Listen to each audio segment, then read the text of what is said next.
ಕನ್ನಡವೆಂದರೆ ಅದು ಬರೀ ಭಾಷೆಯಲ್ಲ, ಪ್ರತಿ ಕನ್ನಡಿಗನ ಎದೆಯಲ್ಲಿ ಅರಳಿ ಘಮಘಮಿಸುವ ಭಾವನೆಯ ಪುಷ್ಪ.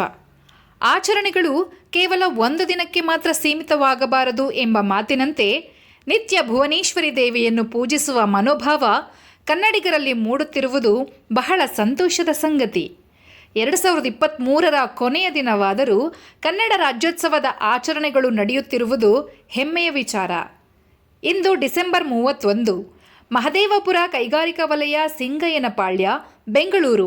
ಇಲ್ಲಿ ಶ್ರೀ ಗಜಾನನ ಪ್ರೆಸ್ ಕಾಂಪೋನೆಂಟ್ಸ್ ಮಾಲೀಕರಾದ ಶ್ರೀ ಮಹದೇವ ಸ್ವಾಮಿಯವರು ಕನ್ನಡ ಕಟ್ಟುವ ಕೆಲಸ ಎಂಬ ಕನ್ನಡಪರ ವೇದಿಕೆಯನ್ನು ನಿರ್ಮಿಸಿ ಪ್ರತಿ ವರ್ಷ ಕನ್ನಡ ರಾಜ್ಯೋತ್ಸವವನ್ನು ಬಹಳ ಸಂಭ್ರಮದಿಂದ ಆಚರಿಸುತ್ತಾರೆ. ಇದು ಇವರು ನೆರವೇರಿಸುತ್ತಿರುವ 5ನೇ ವರ್ಷದ ಕಾರ್ಯಕ್ರಮ.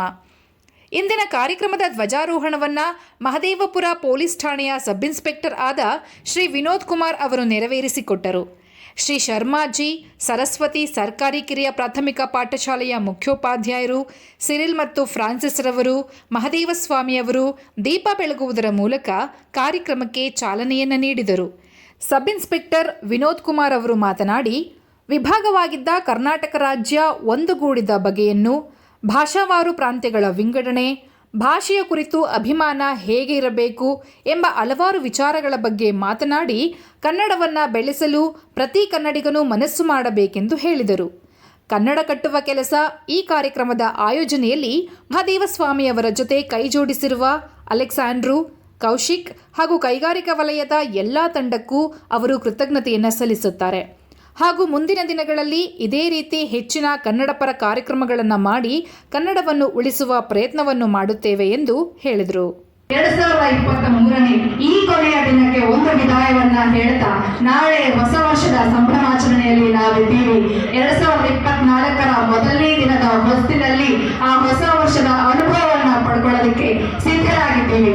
ಇವತ್ತಿನ ಈ ದಿನ ಕೊನೆಯ ದಿನ 2023 ಗಜಾನನ ಪ್ರೆಸ್ ಕಾಂಪೋನೆಂಟ್ಸ್ ಮಾಲೀಕರಾದಂತಹ ಶ್ರೀ ಮಹದೇವ ಸ್ವಾಮಿಯವರು ಕನ್ನಡ ಕಟ್ಟುವ ಕೆಲಸದ ಮೂಲಕ ಕನ್ನಡ ರಾಜ್ಯೋತ್ಸವವನ್ನ ಬಹಳ ಅದ್ಧೂರಿಯಾಗಿ ಇಲ್ಲಿ ಆಚರಣೆ ಮಾಡ್ತಿದ್ದಾರೆ.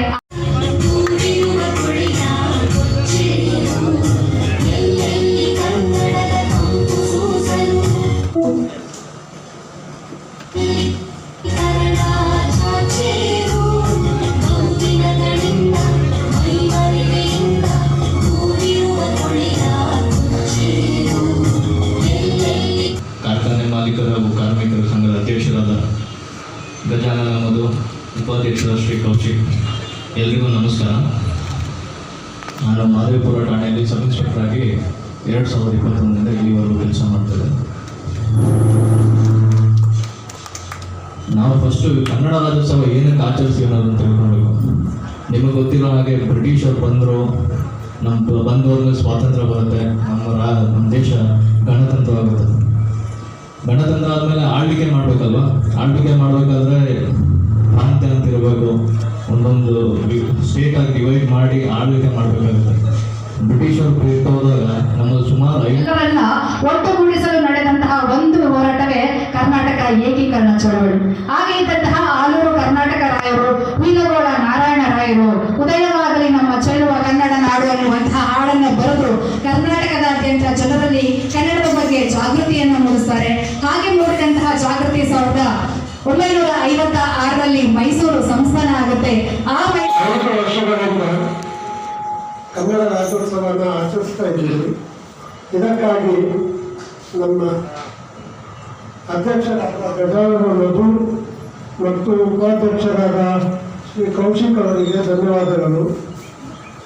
ಮತ್ತೆ ಹೋದ ವರ್ಷದಿಂದ ನಮ್ಮ ಸರ್ಕಾರಿ ಕಿರಿಯ ಪ್ರಾಥಮಿಕ ಪಾಠಶಾಲೆ ಸಿಂಗಯ್ಯನಪಾಳ್ಯ ವತಿಯಿಂದ ನಿಮಗೆ ಧನ್ಯವಾದಗಳನ್ನು ಹೇಳ್ಕೊಳ್ಳೋದಕ್ಕೆ ಇಷ್ಟಪಡ್ತೇವೆ. ಇಂದು ಕನ್ನಡ ರಾಜ್ಯೋತ್ಸವ. ಎಲ್ಲಾದರೂ ಇರು ಎಂತಾದರೂ ನೀ ಕನ್ನಡನಾಗಿರು, ಕನ್ನಡವನ್ನು ಕಾಪಾಡು, ಕನ್ನಡವನ್ನೇ ಉಸಿರಾಗಿಸಿ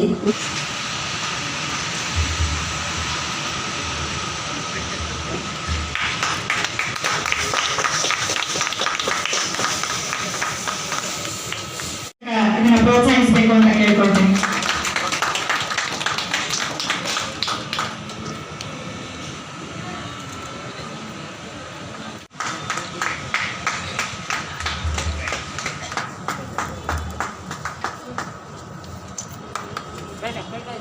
ಹತ್ರದಲ್ಲಿ ಬನ್ನಿ ಸರ್, ಬನ್ನಿ ಸರ್, ಹತ್ರ ಬನ್ನಿ.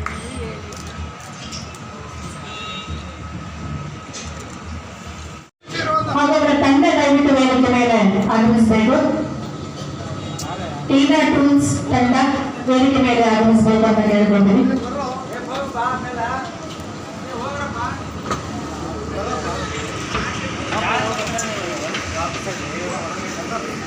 ಸರ್ ಇಲ್ಲಿ ನೋಡಿ.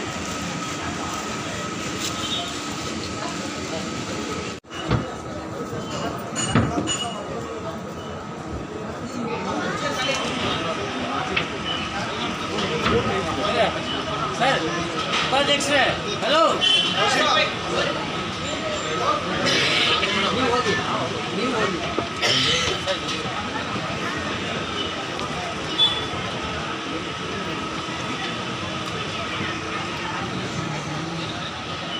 ಈ ಕಾರ್ಯಕ್ರಮದ ಪರವಾಗಿ ಗೌರವಾರ್ಪಣೆಯನ್ನು ಸಲ್ಲಿಸುತ್ತಿದ್ದೇವೆ. ಇಲ್ಲಿ ನೋಡಿ, ಸೈಡ್ ಹಾಕಿಕೊಳ್ಳಿ.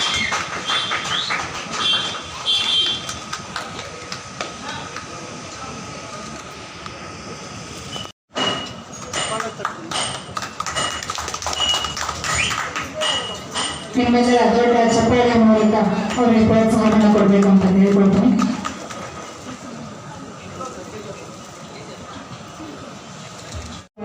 ನಿಮ್ಮೆಲ್ಲರಿಗೂ ಕೂಡ ನಮ್ಮ ಈ ಕಾರ್ಯಕ್ರಮದ ಪರವಾಗಿ ಒಂದು ಗೌರವವನ್ನು ಸಲ್ಲಿಸುತ್ತಾ ತುಂಬ ಹೃದಯದ ಧನ್ಯವಾದಗಳನ್ನ ಸಮರ್ಪಿಸುತ್ತಿದ್ದೇವೆ. Sir camera. Shalini madam, ST proprietor.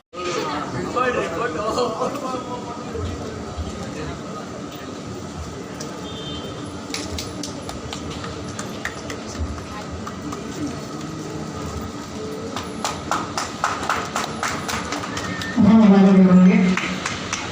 ಕವಿ ಹೊಂದಿದ್ದಾರೆ. ಆ ಪ್ರೀತಿ ನಮ್ಮೆಲ್ಲರ ಮನಸ್ಸಲ್ಲಿ ಮೂಡಲಿ ಅಂತ ಹೇಳಿದ ಈ ಒಂದು ಕಾರ್ಯಕ್ರಮಕ್ಕೆ ಸಹಕಾರವನ್ನು ನೀಡಿದಂತಹ ಎಲ್ಲ ತಂಡಕ್ಕೂ ತುಂಬ ಹೃದಯದ ಧನ್ಯವಾದಗಳನ್ನು ಸಮರ್ಪಿಸ್ತೇವೆ.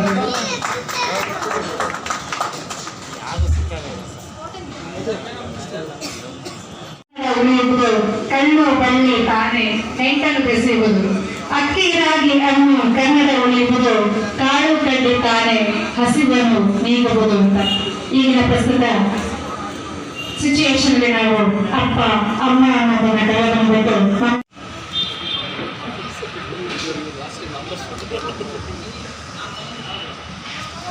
ಸರ್ ಒಂದು ಸ್ವಲ್ಪ ಜಾಗ.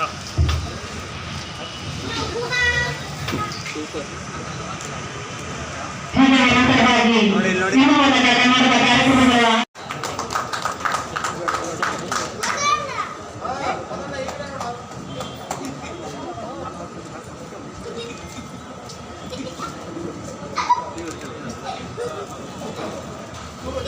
ಬಣ್ಣಿನ ಬೆನ್ನು ಹತ್ತಿ ಉಳಿಸುತ್ತಿ ನೀನು ಕಂಡ ಮೇಲೆ ನಮ್ಮೂರೇ ನಮಗೆ ಮೇಲು.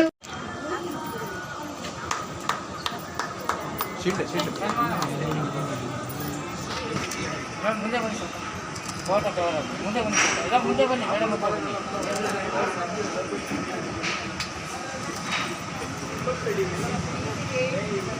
ನೋಡಿ ಎಲ್ಲರೂ ಇಲ್ಲಿ ನೋಡಿ. ಎಲ್ಲರೂ ಈ ಕಡೆ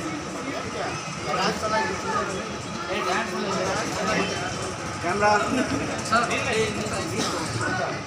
ಮೇಡಮ್ ಕಣ್ಣು ಮುಚ್ಚಬೇಡಿ.